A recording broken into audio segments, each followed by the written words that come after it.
আজকে আমি দুধ পাবদার রেসিপি শেয়ার করব। প্রথমে পাবদা মাছগুলো ধুয়ে তার মধ্যে নুন আর হলুদ ভালো করে মাখিয়ে নেব।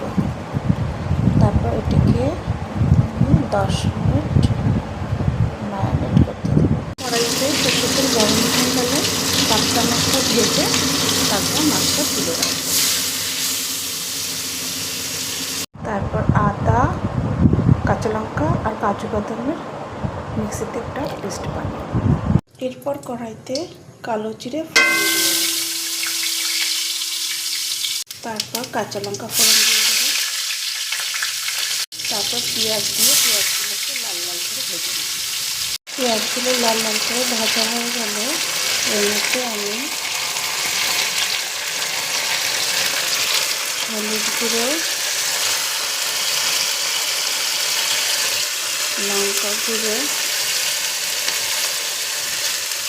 ধনে গুঁড়ো,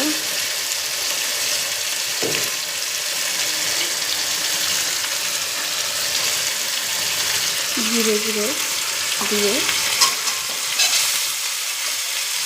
সামান্য জল দিয়ে দেবো।